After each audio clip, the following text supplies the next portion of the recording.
Ser retórico es malo, ser desagradecido es peor. Por lo que empiezo agradeciendo. Agradezco en primer lugar la presencia de ustedes, genéricamente público, sin el cual todas las cosas que soñamos, pensamos y hacemos no tendrían ningún sentido. Agradezco la hospitalidad de mi querido amigo Fernando Leza y sus palabras, que son tan sinceras como las mías también, no son palabras retóricas, no son convencionales. Pero lo que agradezco sobre todo es que él, con sus colaboradores y con otras instituciones de San Pablo, haya podido concretar este primer encuentro del cine latinoamericano en San Pablo.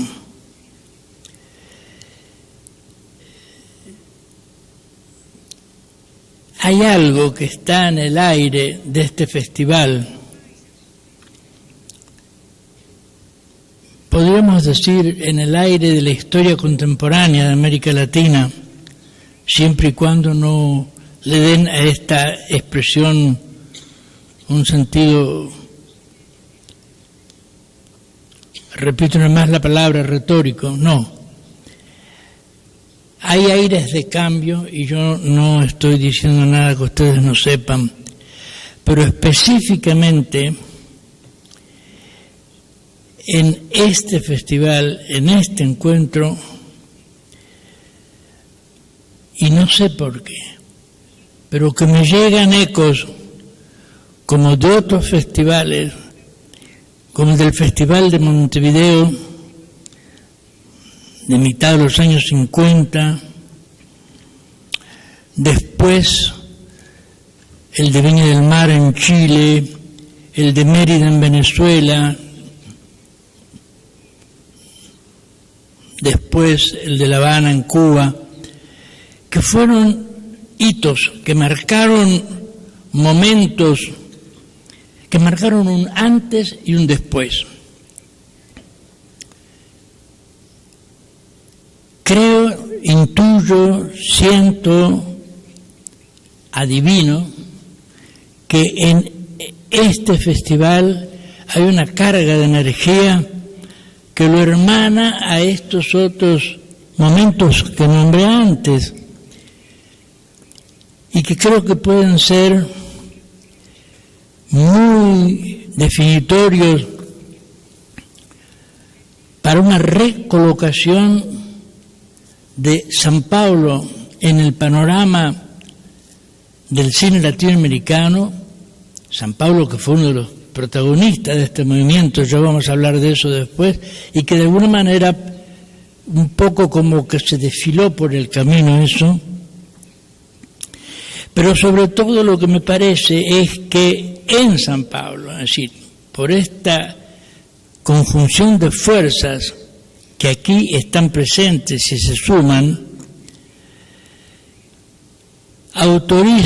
nos autorizan a repetir la palabra que acaba de pronunciar mi tocayo Fernando, una palabra grande, una palabra que implica un gran compromiso, una gran responsabilidad, y es refundación. Yo les ruego que pongan atención a esta palabra, porque hablar de refundación del cine latinoamericano equivale a una actualización de todas nuestras problemáticas, sea desde el punto de vista ideológico y más específicamente político, sea desde el punto de vista expresivo y más específicamente lingüístico. Paso enseguida a dar inicio a lo que para mí es una sesión de trabajo, y quiero que en ese sentido lo entendamos.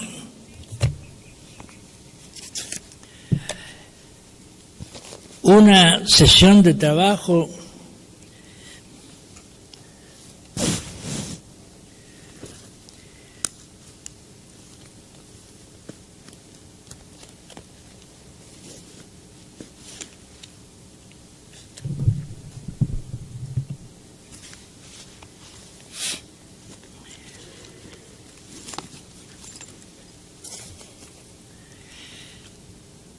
que empieza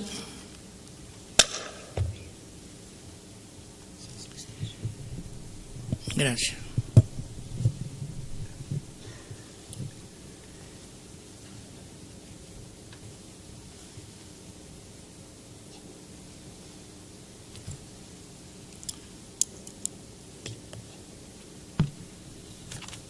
Con transmitirles una invitación que ayer en la conferencia, en la mini conferencia de prensa que hicimos, 3 jóvenes, un muchacho y 2 muchachas, se acercaron y me hicieron.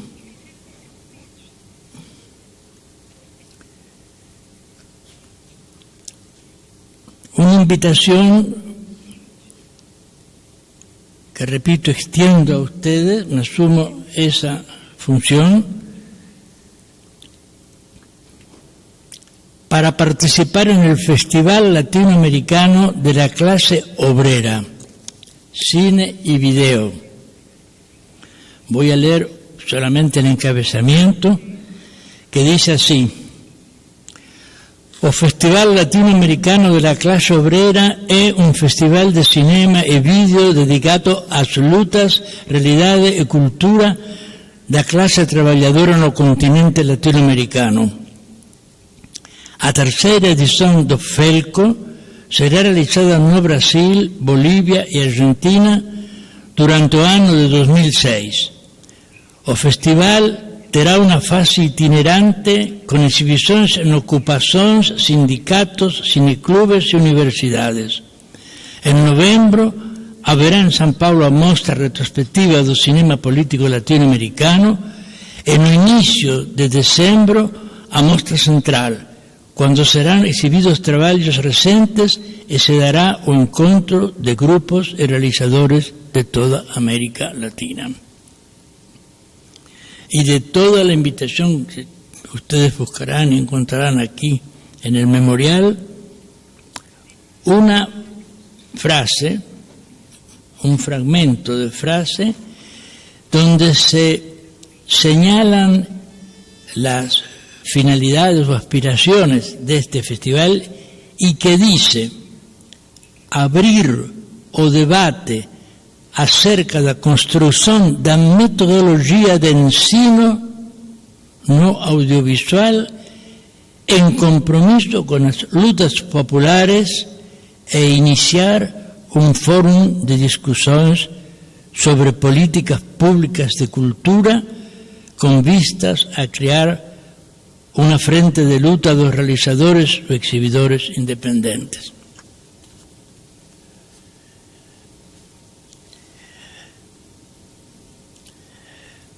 Hablar de la enseñanza de cine y hablar específicamente de mis experiencias, que yo prefiero decir, porque corresponde a la realidad, nuestras experiencias, implica hacer una especie de largo recorrido sintético sobre aquellas cosas que pudimos construir, proyectar y algunas de ellas llevar a cabo en estos casi 50 años de nuevo cine latinoamericano.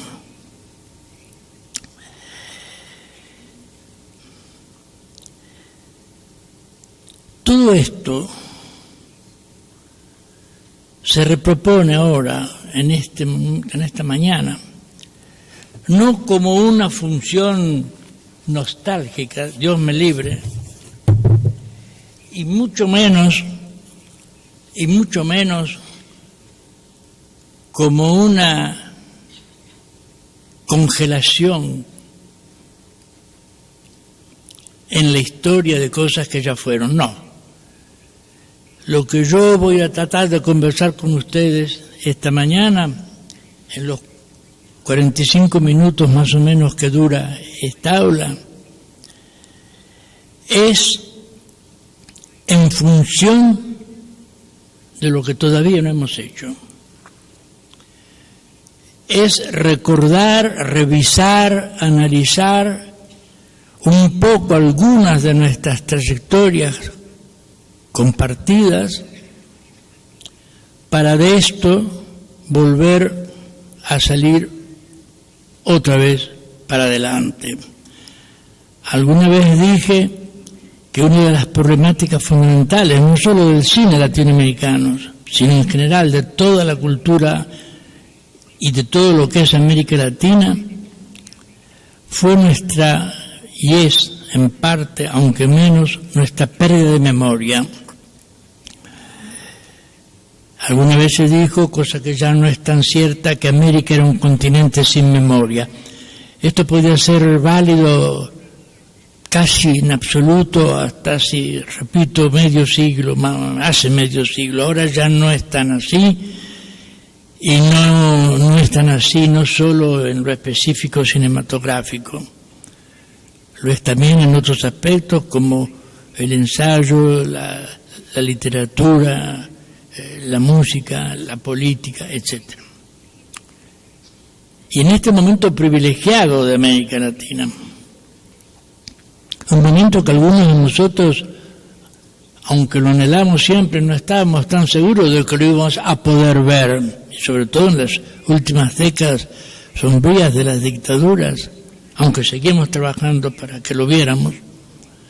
En este momento, digo, estamos viendo una América Latina cuyo mapa es totalmente inédito con respecto a lo que era, repito, 1 o 2 décadas atrás. Una Cuba todavía resistiendo con Fidel, una Venezuela con Chávez, una Brasil con Lula, una Argentina con Kirchner, una en Bolivia con Evo, etcétera, y algunos otros focos más que hay, son realmente un panorama inédito en la conceptuación de un proyecto de futuro para América Latina. Pero hace 50 años todo esto, repito, no lo teníamos, ni concretamente, ni siquiera tan claro acá adentro. Estábamos buscando algo, sentíamos que buscábamos algo, pero todavía eso no estaba tan definido, tan trabajado, tan problematizado como lo está ahora. Específicamente en cine, yo vine a este festival para mostrar mi último trabajo, que es SA05, lo viejo y lo nuevo. Y esto tiene que ver con todo lo que estoy tratando más o menos de poner a foco desde que empecé a hablar, que es el ensino do cinema en América Latina. Porque SA05 es un film que yo hago con motivo de los 20 años de la Escuela Internacional de Cine y Televisión en Cuba, de América Latina, originariamente África y Asia, en Cuba. Y en el pequeño prólogo que precede el film, está esta advertencia para ojos y orejas, donde se trata de decir lo que es esta película. Homenaje a la lección de vanguardia de Cesare Sabatini, poeta y guionista del neorrealismo italiano, L'Arte di Biciclette, Miracolo a Milano, Umberto Di, nuestra escuela presenta SA 05, lo viejo y lo nuevo. No un film sobre Sabatini, sino un film inspirado en Sabatini, en su poética, en su ideología, conjugando secuencias de algunas de las mejores tesis de sus más de 4.400 estudiantes de 45 países, filmadas durante estos 20 años de vida, 1986-2006, y confrontándolas con inserts de algunos films históricos fundadores del nuevo cine latinoamericano.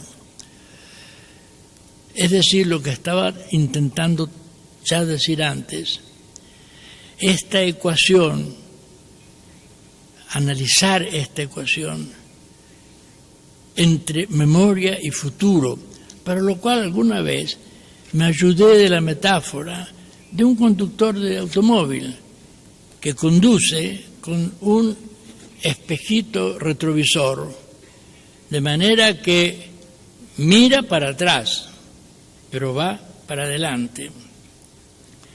Y el film, al intentar una operación similar, agrega memoria y futuro. Y se pregunta, en armonía concord o concordancia, en contraposición entre ambas expresiones cinematográficas, la de los fundadores y la de los continuadores, en contraposición, digo, o ignorándose recíprocamente. Es decir, como si fueran dos espejos, la memoria y el futuro, que se reflejan uno con otros, o que de pronto giran y se dan la espalda. En definitiva, una verificación, un film sabatiniano y por lo tanto un film experimental, anárquico y una vez más una tentativa temeraria de lo nuevo. El film en sí mismo es un collage didáctico y colectivo. Y en este sentido, esta expresión contemporánea de cómo entiendo, de cómo siento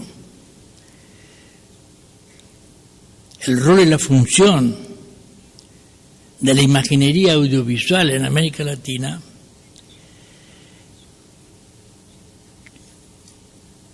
implica una ruptura, pero al mismo tiempo una coherencia que, si ustedes me lo aceptan, diría secreta, no porque me parece mucho, pero sí como implícita, como puede estar implícita en la flor, la semilla.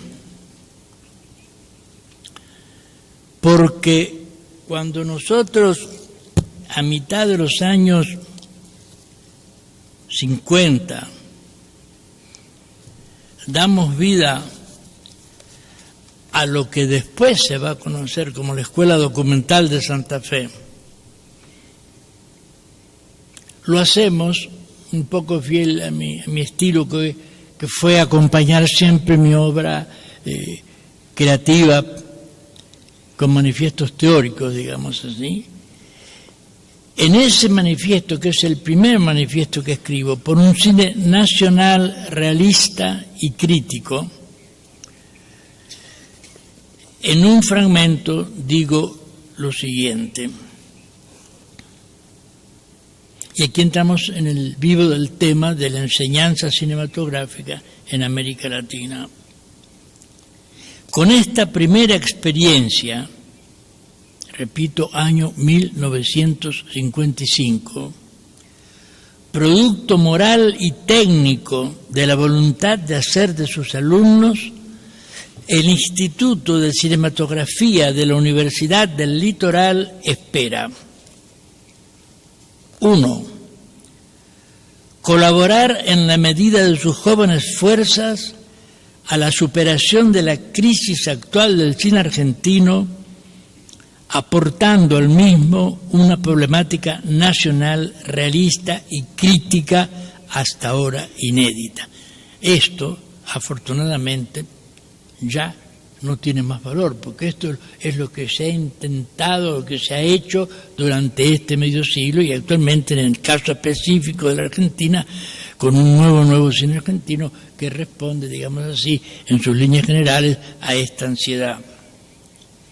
2. Afianzar las bases para una futura industria cinematográfica local santafesina de repercusión nacional, en la medida que los alumnos se perfeccionen técnicamente con la periodicidad del aprendizaje cotidiano.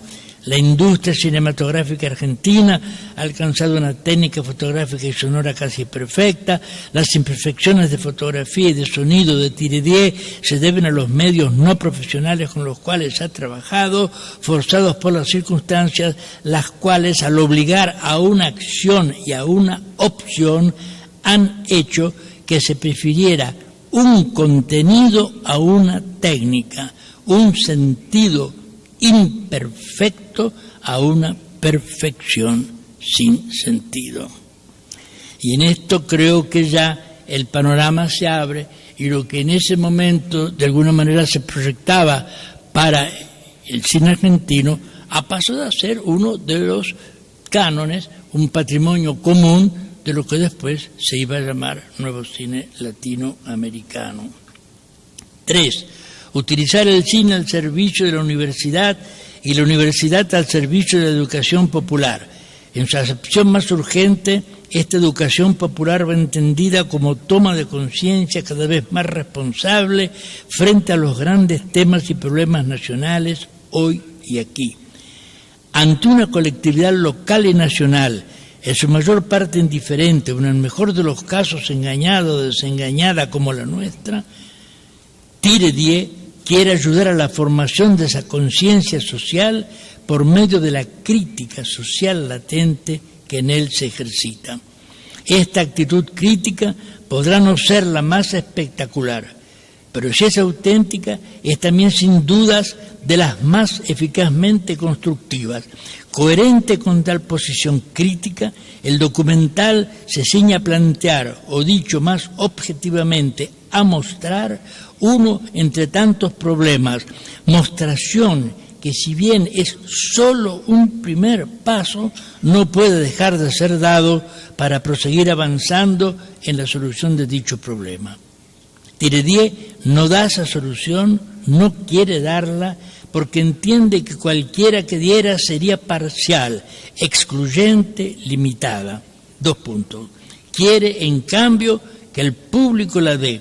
Cada uno de los espectadores, ustedes, buscando y encontrando dentro de ustedes mismos la que crean más justa y llevándola inmediatamente fuera de ustedes mismos a la práctica, conmovidos pero lúcidos. Este era el manifiesto inicial y marcaba, de alguna forma, el principio de esta experiencia.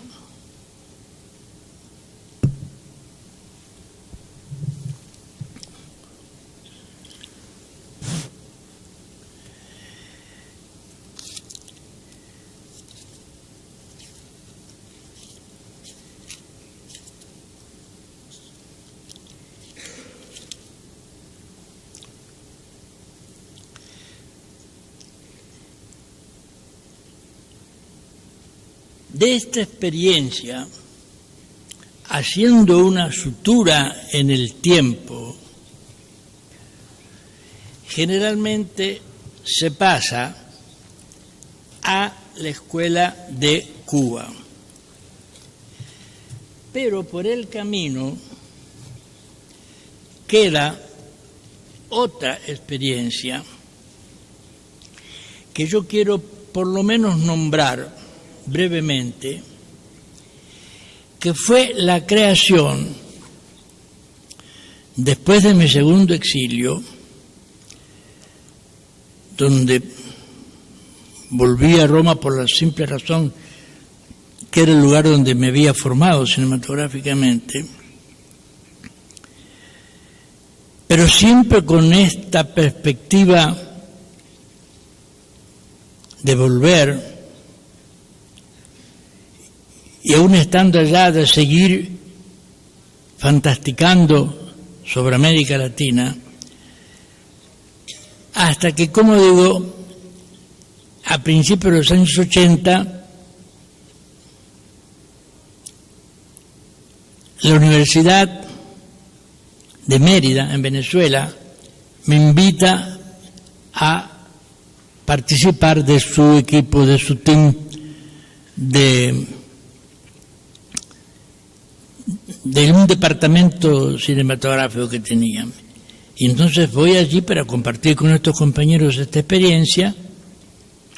Ahí está Edmundo Aray, que está presente entre nosotros esta noche, está Tariq Zucchi, y doy vida a lo que va a ser el Laboratorio de Poéticas Cinematográficas, que tiene además otra palabrita metida en el medio, porque el título completo es Laboratorio Ambulante de Poéticas Cinematográficas.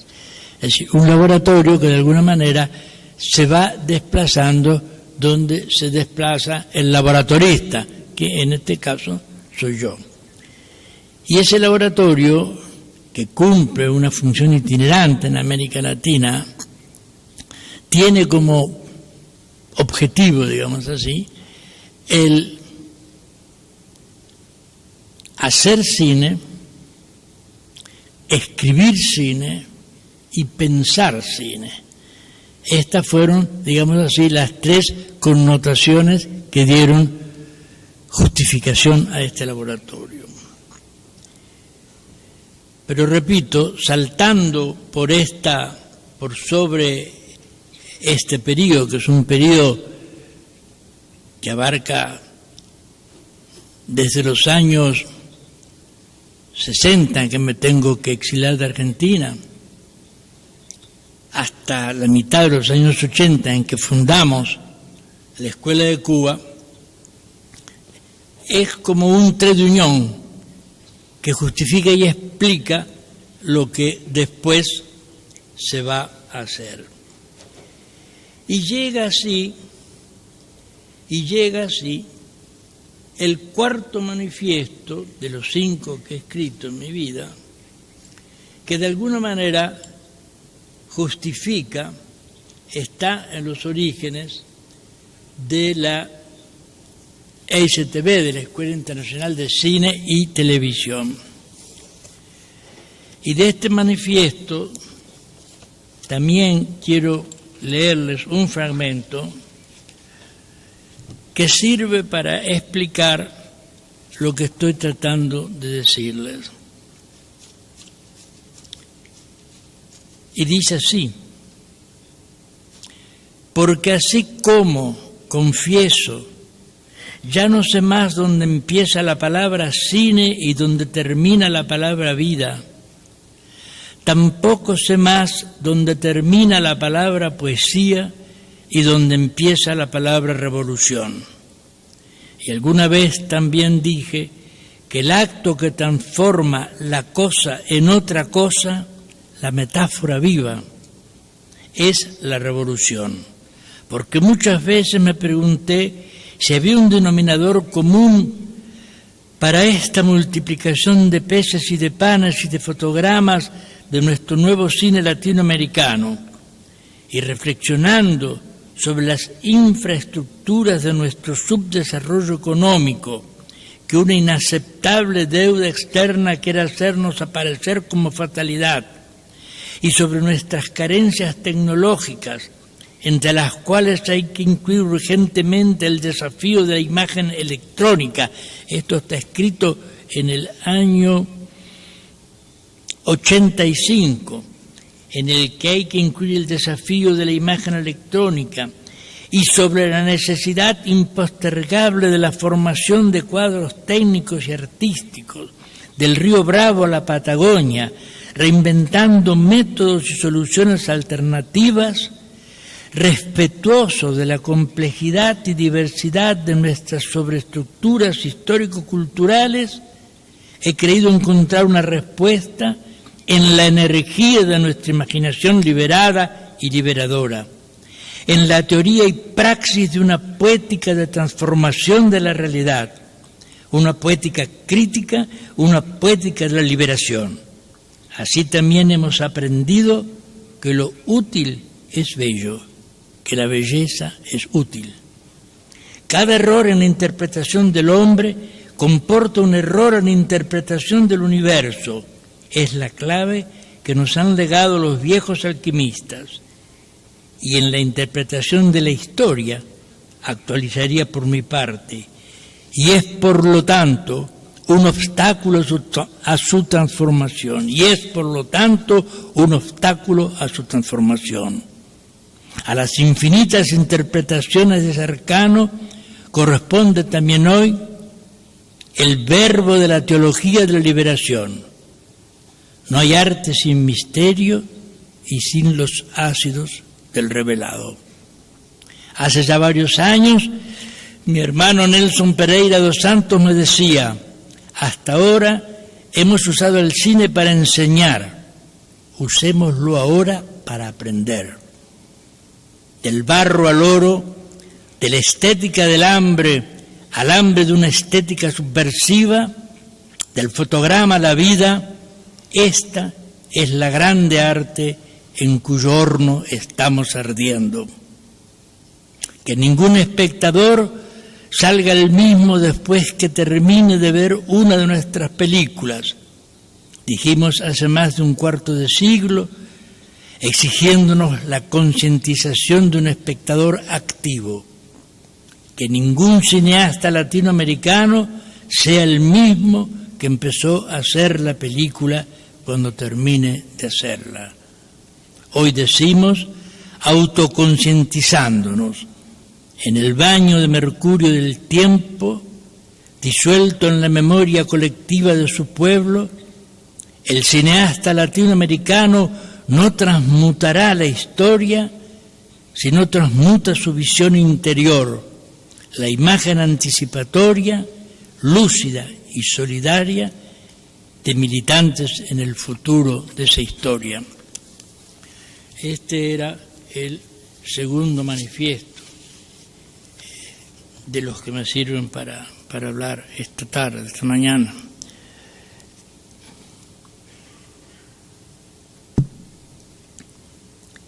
Y la consecuencia de esto, en este clima, fue el nacimiento de la Escuela Internacional de Cine y Televisión de Cuba, que, como ya les dije,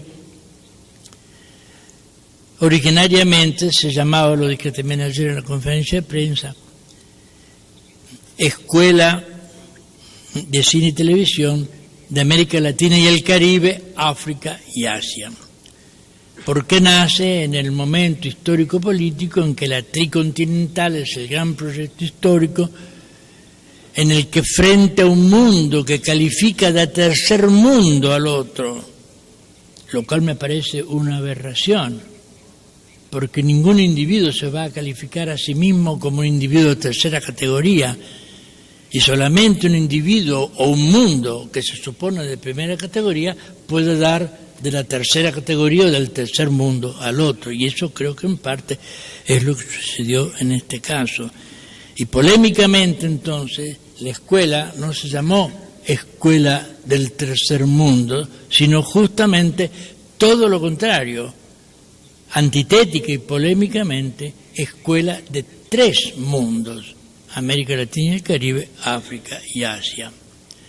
Y esta escuela nació para dar satisfacción a esta necesidad de un proyecto latinoamericano, contemplando las diversas posibilidades o fases de este proyecto, en el sentido de que fue un proyecto muy abierto, en el cual trabajamos todos los compañeros del Nuevo Cine Latinoamericano, los compañeros de la Fundación del Nuevo Cine Latinoamericano, presidida por Grecia Márquez, compañeros que están también entre nosotros en este encuentro, y que dieron un aporte fundamental para que todo esto fuera no posible, sino para que fuera real, para que fuera factible, para que fuera concreto.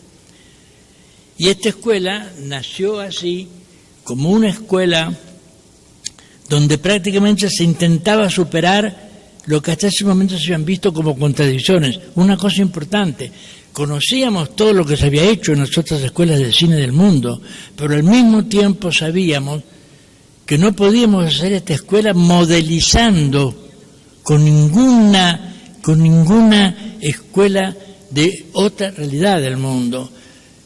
Las otras escuelas, digamos así, usadas como referentes, sí, porque eso tiene que ver con la memoria y la memoria de la cultura y una apertura universal del pensamiento, que me parece que sería no solo faccioso, sino tonto ignorar.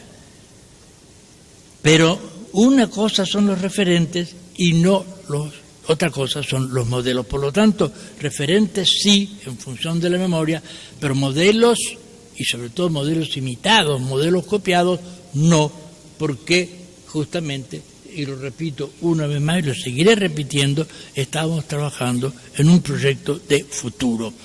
Y en ese proyecto de futuro de la escuela tratamos de conjugar, como estaba diciéndoles, algunas cosas que se daban hasta ese momento como antitéticas o por lo menos diversas. Por ejemplo, la escisión, la división, la oposición, la contraposición entre documental y ficción. Fue uno de los temas que aún, salvando, sí, todas las especificidades de los géneros, de los lenguajes, de los estilos, todo lo que ustedes quieran, pero que al mismo tiempo sentíamos que eran cosas que se debían unas a otras, podían conjugarse, podían compartirse. Y cuando inclusive esta idea fue mejor trabajada y se nos fue aclarando más todavía, cosa que hoy en el mundo contemporáneo, en la cinematografía más avanzada, la famosa contaminatio de Pasolini, la contaminación entre los géneros, la contaminación entre los estilos, la contaminación entre las culturas, entre las razas, si queremos ya hacer un zoom para atrás. Es un dato de hecho, digamos, en ese sentido, ese concepto se elaboró hasta el punto que el vuestro Orlando Senna creó en la escuela un espacio del cual después nosotros nos apropiamos de la palabra que él mismo inventara, que era DocFic. El DocFic es justamente eso. El DocFic es una especie de tercera dimensión de la imaginación, donde de pronto documental y ficción dejan de ser compartimentos cerrados, dejan de para intersecarse, intercambiarse, lo cual, pero ahora me voy a ir demasiado lejos y vuelvo enseguida, no es sino de las formas del sincretismo de nuestra cultura, que tiene expresiones en tantas otras formas, como para citar solamente una, la religión, por ejemplo, el sincretismo religioso en América Latina, que es un fenómeno inédito y que constituye una de las características de nuestra personalidad. Con respecto a DocFic, a mí me gustaría recordar una de las lecciones de Paul Klee, el pintor, a propósito que en su tratado de la línea de la pintura, a propósito del gris, comenta: dicen que el gris no es ni blanco ni negro. Yo, Paul Klee, digo que el gris es blanco y es negro. Esto mismo yo diría también del DocFic. No es que el DocFic no es ni documental ni ficción. DocFic es documental y ficción en una tercera dimensión de la imaginación. La escuela intenta conciliar esta expresión, como intenta también conjugar las instancias de lo que son las tecnologías. La escuela en ese sentido trabaja lo mismo con película que con video. Dentro de la película, con todas las medidas posibles, habidas y por haber, y cada vez más desplazando parte de su producción a lo que es la utilización del magnético. trabaja en color y en blanco y negro, trabaja en todas las posibilidades que la imaginería audiovisual pueda en este momento exigir, o si ustedes quieren una palabra un poquito más serena, necesitar. Pero yo querría todavía agregar algo más a esto.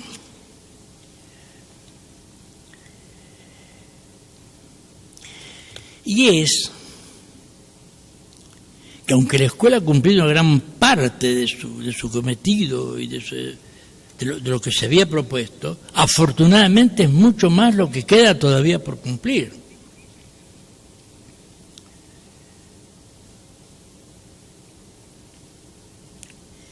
Y hay una cosa, hay un sapo que tengo aquí atravesado en la garganta desde hace un poco de tiempo y que tengo que escupirlo, tiene que saltar y empezar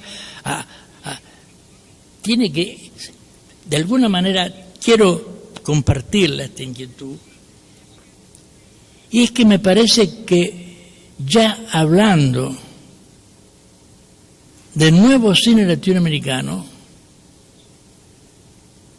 estamos haciendo de un movimiento que fue precursor en su tiempo, de un movimiento que fue anticipatorio en su tiempo, algo que corre el riesgo. No quiero ser apodítico, no determinante, bueno, Dios me libre, como decía Buñuel, pero de alguna manera corre el riesgo de quedarse en una cierta retaguardia.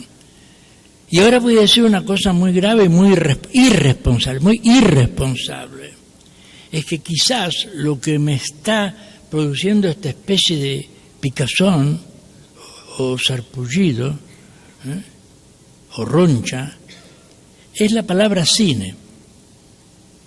Como que la palabra cine me está quedando atrás, me está quedando conservadora, de donde yo lo que estoy intentando es que, creo que por otra parte se hace, no estoy inventando nada, son cosas que están en el aire. Yo lo que hago es tratar de bajarlas un poquito a nivel así, de un micrófono. Es analizar, conceptualizar, interrogarnos sobre la imagen audiovisual, para la cual creo hoy el cine le queda chica. Creo que el cine tiene otras formas posibles de expresión, si la imagen audiovisual tiene otras formas posibles de expresión que las del cine. Yo mismo no tengo una respuesta todavía a esta pregunta, por eso estoy tan inquieto y tan insatisfecho y tan angustiado. Yo mismo no sé todavía de qué estoy hablando con ustedes aquí. Puedo hacer un traslato del lenguaje y buscar algunas otras formas de expresión, y entonces podré decir que estoy hablando de una nueva imaginería audiovisual. Podría decir a lo mejor que estoy hablando de nuevas fantasmagorías, como fantasmagorías se llamaban las primeras películas del cine, las de Méliès, por ejemplo. Podría inclusive decir a lo mejor que estoy hablando de nuevas, insospechadas, todavía no adivinadas sombras eléctricas, que como ustedes saben es el nombre que los chinos dieron al cine. Los chinos no tienen la palabra cine. Los chinos, para nombrar al cine, lo llaman sombras eléctricas. Entonces, a lo mejor ahora también esto habría que hacer un traslato, una traducción, sombras electrónicas. No me gusta mucho, la palabra sombras. Y entonces a lo mejor habría que hablar de nuevas luces electrónicas latinoamericanas para nombrar esto que estamos intentando hacer y que todavía no tiene nombre. Pero yo no quiero terminar este intercambio de opiniones, que después de esto tendremos un pequeño diálogo si lo desean, sin antes recordar otro momento que tiene que ver con esta experiencia de la transmisión de experiencia, que eso es el conocimiento en definitiva, que eso es el ensino, sobre el cual ustedes me pidieron que más o menos sintetizara algunos conceptos de lo que fue mi trayectoria. Y es mi pasaje por el Brasil y más específicamente por una ciudad que ustedes creo que más o menos conocen, que se llama San Paulo. En este pequeño librillo que el memorial tuvo a bien alcanzarme antes de ayer, hay una paginita y media que yo quiero leer porque sintetiza justamente lo que fue aquel momento en que, teniendo que irnos de la Argentina porque ya el aire se había hecho realmente irrespirable, recalamos en Brasil y más específicamente en San Paulo. Lo voy a leer en mi terrífico portuñolo, pero así está escrito y quiero hacerlo. Depois disto vem um momento terrível, 1963, em que nos damos conta que já não há mais espaço para nós, em Argentina, e que talvez a única maneira de preservar o Instituto de Cinematografía, que era el nombre oficial de la Escuela Documental de Santa Fe, seja irmos embora. As circunstancias políticas eran como o primeiro vendaval da ditadura que iria vir depois, para prácticamente acabar con pessoas, filmes, libros, con a esperanza de tantas gerações na Argentina. Neste momento decidimos sair da Argentina junto a Edgardo Palero, que foi o elemento determinante da escola, de la vieja escuela de Santa Fe, sua companheira Dolly Pucci, Manuel Horacio Jiménez, que está con nosotros acompañándonos esta noche, que después ficou no Brasil como director, e con Carmen, que era miña compañeira nese momento e que para su fatalidad lo sigue siendo todavía. Saímos clandestinamente pelo nordeste do país, por Misiones, e viajamos por 3 noites e 2 días en un pequeno tren. Atravesamos todo o sul do Brasil e aonde fomos? Qual era a meta, a única esperanza posible? Era São Paulo. Porque habíamos falado con Vlado Herzog. E Vlado nos había dito, veñan, veremos depois como nos arrumamos, mas se as coisas estaban así, veñan. Pode imaginar o que significou para nós en un momento como ese?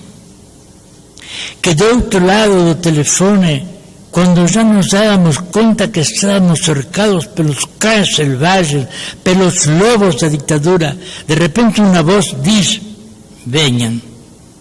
Que te abren os braços a distância de maneira incondicional, sem impor nenhuma condição, sem perguntar nada a você. E saímos em condições econômicas tremendas, realmente. Viemos, e o primeiro gesto de Vlado a nos receber foi cedernos um pequeno apartamento que tinha e voltar para a casa de seus pais, que eram 2 pessoas maravillosas. El interrogador, el periodista pregunta, naquela época, Rudá estava na Cinemateca? E eu lhe respondo, sim, e organizou um grande painel onde todos nós estávamos, mas que o painel em si, o que mais me lembro é de quando termina a nossa exposição. habíamos mostrado algunos de nuestros filmes, Tiredié, Los Inundados, lo que ustedes están viendo, algunos de los que están viendo esta noche. Saímos, estamos todos reunidos. Evidentemente, Paulo Emilio Sales Gómez, que reina la noche con sus cargalladas, Rodrigo Andrade, Maurice Capovilla, Sergio Muniz, as raíces se cruzaban a terra, estábamos juntos, as coisas estaban ditas, todo estaba clarísimo neste momento. E entre esta turma de compañeros aparece un fotógrafo, vendedor de aparelhos cinematográficos, que decide compartillarlos con seus amigos e también facer cinema en São Paulo. Llamábase Thomas Farkas. Y este es el nacimiento de lo que después iba a ser el movimiento documentalista de São Paulo, que tuvo realmente un lugar privilegiado dentro de lo que fue el cinema novo brasilero y ya más extensamente el cinema novo latinoamericano. Fue un momento precioso y lo más hermoso de todo es que yo se los vuelvo a contar y en lo que les cuento, como alguna vez pudo haber nostalgia de esto que estaba contando, hoy nada de nostalgia, todo lo contrario, alegría de poder decírnoslo, alegría de poder compartirlo, alegría de alguna manera de poder constatar que todo ese ayer, por una alquimia de la historia, se ha disuelto en los ácidos de la memoria y ha generado lo que los alquimistas, una vez más, llaman elixir de larga vida. Muchas gracias y ojalá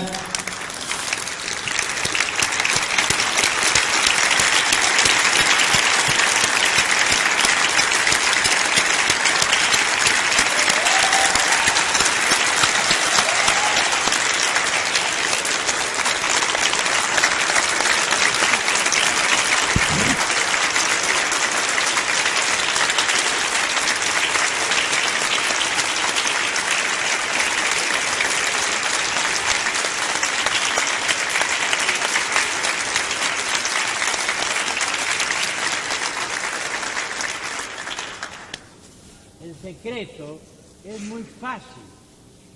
Hay que vivir mucho para ver cómo las cosas cambian.